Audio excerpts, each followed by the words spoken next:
Alright guys, we are back again with our oil changing video. Now, we got our new oil filter right here, and we are about to drain the oil we put in last time. Now last time we put in this oil, 5W30 full synthetic, just to keep the engine bathing inside oil while it was in storage so rust wouldn't occur and all that stuff, because I drained it back towards the beginning. And I shouldn't have done that, but I did, so that's what I had to do. Now I have to drain that oil and then put the correct oil in and the correct amount. So that's what we're going to do right now. First things first, you're going to take this off, drain plug. And there's going to be a lot of oil in here, but this oil should be clean. And we're also looking for metal flakes. Remember last time I said this, we're looking for metal flakes to see if there's more metal shavings inside the motor.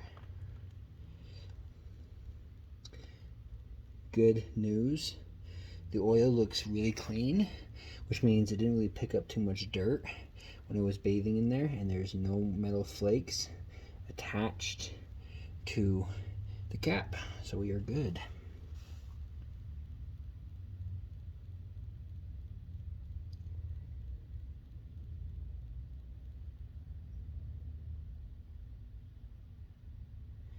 Yeah, that was a lot of oil.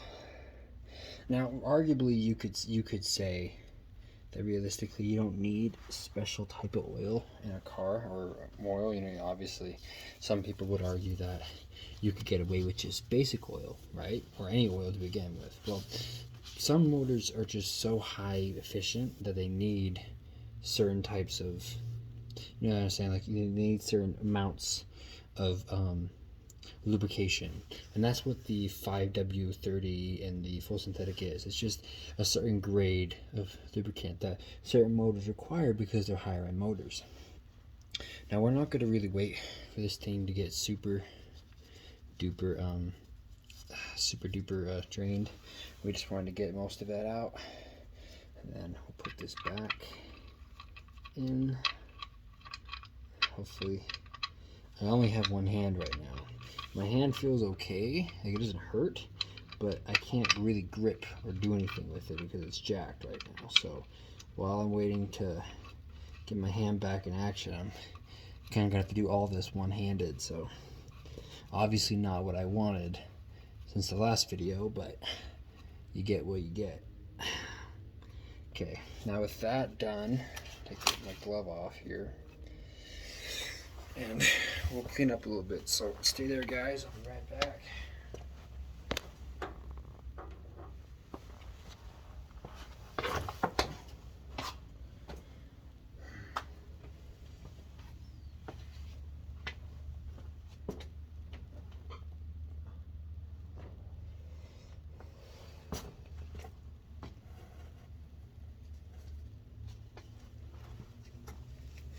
I'm going to try to put a glove on my finger. It's probably going to hurt, but I'd rather my finger be somewhat protected here.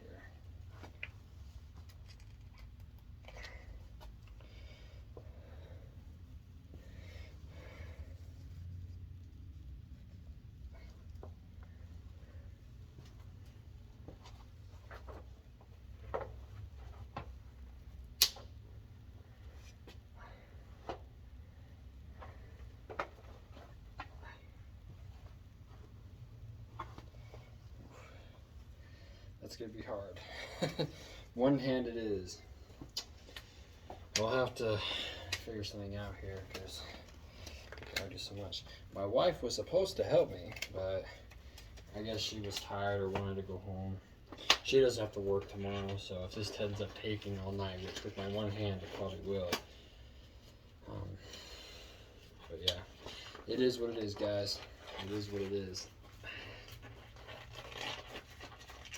Freak me, I don't know if my hands are just sweaty or what, but these gloves, man, they're not wanting to go on my hands. I swear these are the right size too. Come on.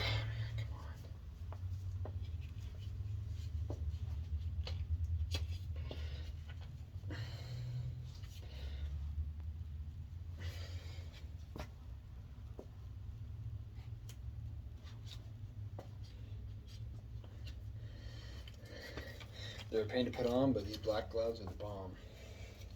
Anyways, now that that's done drilling, or not drilling, now that that's done emptying, now we can go about doing what we gotta do. Now, so now that we got that in, let's go ahead and scoot this oil forward a little bit so we can get the oil filter. And let's crank this back on.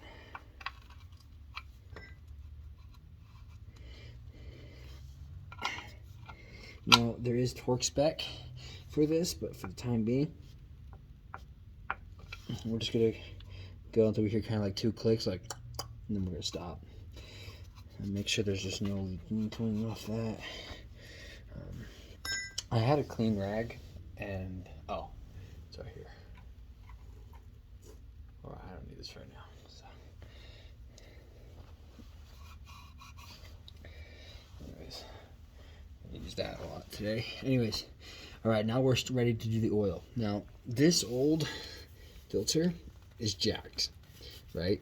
It is just beyond, it sucks. I think it's the stock OEM one. I could be wrong, but it does have the BMW symbol on it. Now, the problem here with this oil filter is there's no area on the back for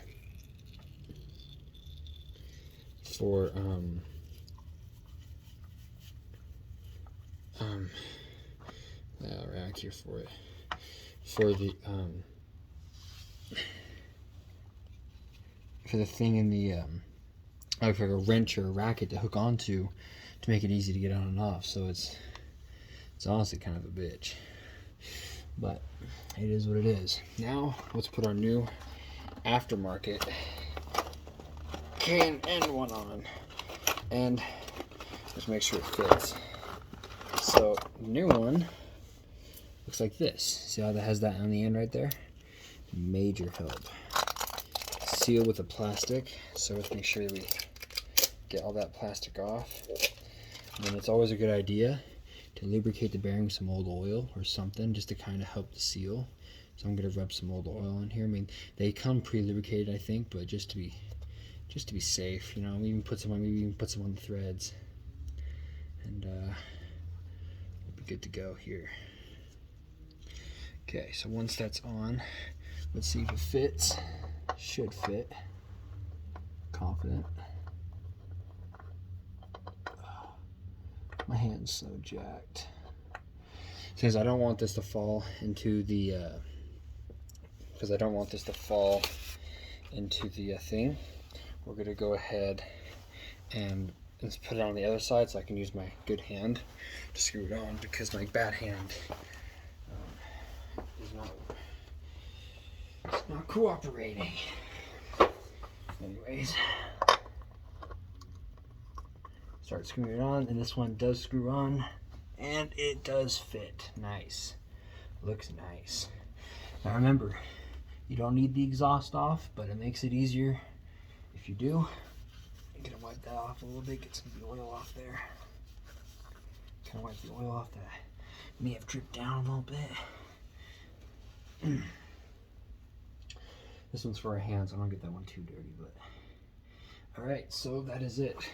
Now let's tighten everything back up with a combination wrench or a socket, whatever you prefer. I will do a combination wrench because that is what I have access to right now. So I don't know what size it is, but it's tight enough now that we can take the oil away from it. We can figure it out. I think maybe like a 13. Let's find out. No, it's a big dog. I would guess probably 17 maybe. I say it's a 17.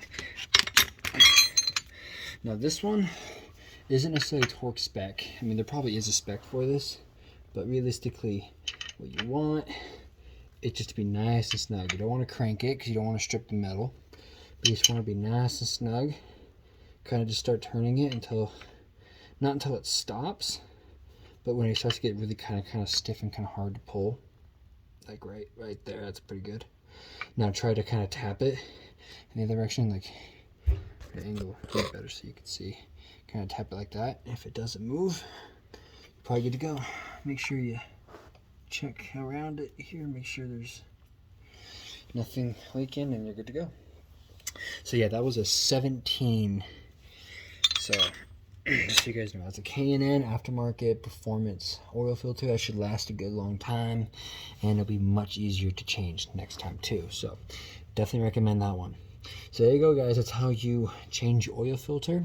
Now we just gotta put the correct amount of oil back into the motor, and put the motor oil that I had sitting in there back into the can, because it's technically still good. It's not that dirty. As far as the old oil filter goes, there are places you can go to recycle them. Typically AutoZone or O'Reilly will take them, and you'll be good to go. So that's gonna be the old oil. This is the new oil, the FW40 full synthetic. It's 10 points higher than that one, but this is the one that the factory spec requests. Obviously you don't need that much, but I got that much so that in the future when I do oil changes, I won't need to, I mean, hopefully it will last me. The idea is that hopefully it will last me longer. The idea is that hopefully it will last me longer than that. So both things are tightened down nice and good, and I don't see any leaks coming from either of them. So good. That we're gonna go ahead and put our Allen set back, and to get the base off, it's a T45 Allen wrench. It's one of the bigger ones. It's actually the second to biggest one on here, so if it was any bigger I'd be in trouble. Don't have a whole lot in the sense of torques. Sorry, this is an Allen, torques. Anyways, now that we're done with that, now I'm going to take the old oil and pour it back into the its original canister with a funnel like this, and I'll see you guys after I'm done.